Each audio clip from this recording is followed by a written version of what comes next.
नमस्कार, अनय साहित्य क्लासेस में आप सभी का बहुत बहुत स्वागत है।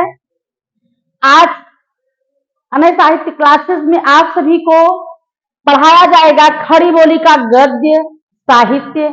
उसमें महत्वपूर्ण ग्रंथ हैं, यहाँ से प्रश्न बनते हैं। इन ग्रंथों के लेखकों का नाम पूछा जाता है या इससे महत्वपूर्ण बिंदु पूछे जाते हैं। आइए हम उसी पर चर्चा करते हैं।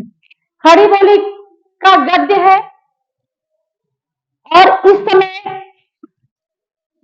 पूर्ण रूप में गद्य रचनाएं नहीं होती थी, इसमें पद्य भी मिश्रित होते थे, इसीलिए इसे चंपू काव्य भी कहा जाता था। गद्य और पद्य का मिश्रण होता था और इसीलिए इसे कहा जाता था चंपू काव्य। ठीक, तो पहला है राउरवेल। पूछता है कि राउरवेल की रचना किसने की? राउरवेल की रचना की है रोडा ने। किसने किया है? रोडा ने किया है राउरवेल की रचना। यह एक शिलांकृत रचना है। बहुत महत्वपूर्ण पॉइंट है। पूछता है कि निम्न में से शिलांकृत रचना कौन सी है और उस रचना का नाम दिया रहता है, तो शिलांकृत रचना है रोडाकृत राउरवेल। ये एक प्रश्न है बहुत महत्वपूर्ण। अगला है, इसमें कलचुर वंश के 7 नायिकाओं का नखशिख वर्णन। ये भी एक प्रश्न है, पूछा जा चुका है अन्य परीक्षाओं में कि कौन सा ऐसा ग्रंथ है जिसमें कलचुर वंश के 7 नायिकाओं के नखशिख वर्णन है, तो वो है राउरवेल। और यहीं से नखशिख वर्णन की परंपरा चल पड़ती है। तो कलचुर वंश के 7 नायिकाओं के नखशिख वर्णन ये मिलता है राउरवेल में।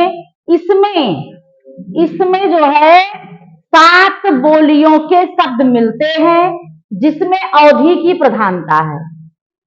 7 बोलियों के शब्द राउरवेल में मिलते हैं, अवधि की प्रधानता है। राउरवेल 11वीं सदी की लिखा गया ग्रंथ है। इसके लेखक हैं रोडा। रोडा जो है इसके लेखक हैं। यह एक शिलांकृत रचना है। इसमें कलचुर वंश के 7 नायिकाओं के नखशिख वर्णन होता है। यहीं से नखशिख वर्णन की परंपरा चल पड़ती है। इसमें 7 बोलियों के शब्द मिलते हैं जिसमें अवधि जो है प्रधान है, अवधि की प्रधानता है। अगला ग्रंथ है उक्त व्यक्ति प्रकरण। पहला है राउरवेल, दूसरा है उक्त व्यक्ति प्रकरण। उक्त व्यक्ति प्रकरण के लेखक हैं दामोदर शर्मा। इसका समय है 12वीं सदी। ये भी पूछता है कि उक्त व्यक्ति प्रकरण के लेखक कौन है, तो इसके लेखक का भी आपको जानकारी आपको होनी चाहिए। तो उक्त व्यक्ति प्रकरण के लेखक दामोदर शर्मा है। सबसे महत्वपूर्ण ये प्रश्न है कि यह एक व्याकरण परक ग्रंथ है। ये भी पूछा जा चुका है, इसे इंपॉर्टेंट लगा दे रहे हैं कि उक्त व्यक्ति प्रकरण से प्रश्न बना था कि कौन सा ऐसा ग्रंथ है जो व्याकरण परक है, तो वह है उक्त व्यक्ति प्रकरण जो कि दामोदर शर्मा द्वारा लिखा गया है।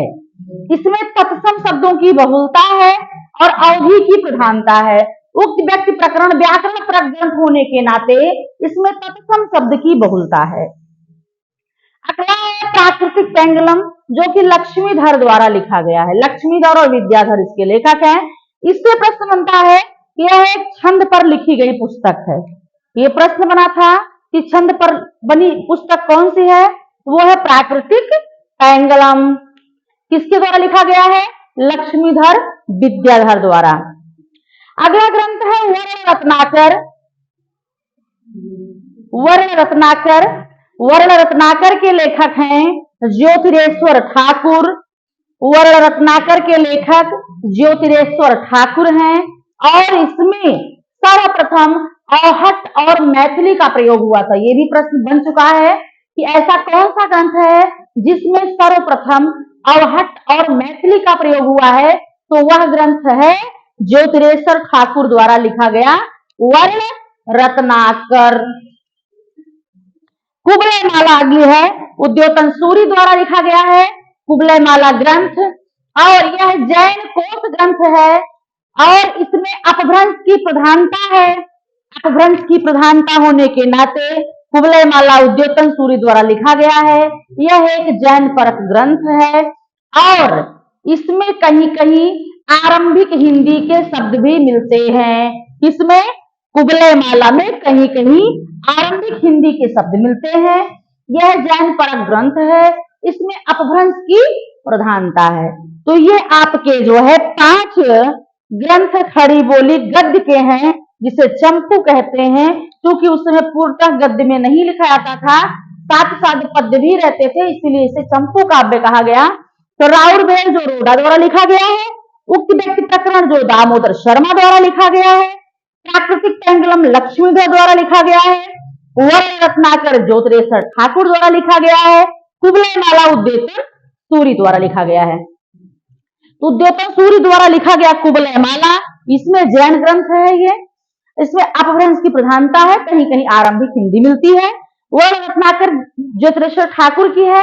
वर्ण रत्नाकर में ही सर्वप्रथम अवहट और मैथिली का प्रयोग किया गया था, ये प्रश्न बना है। और छंद परक ग्रंथ जो है वो है प्राकृतिक पेंडुलम लक्ष्मीधर विद्याधर द्वारा लिखा गया है। और व्याकरण परक ग्रंथ है दामोदर शर्मा द्वारा लिखा गया उक्त व्यक्ति प्रकरण। शिलांकृत है रोडा द्वारा लिखा गया राउरवेल, इसमें कलचुर वंश के 7 नायिकाओं का नक्सिक वर्णन है। तो इस प्रकार से खड़ी बोली गद्य की जो रचनाएं है मैंने आपके सामने आज रखा। फिर अगली कक्षा में अगले टॉपिक के साथ फिर आपके साथ सामने मैं उपस्थित होंगी।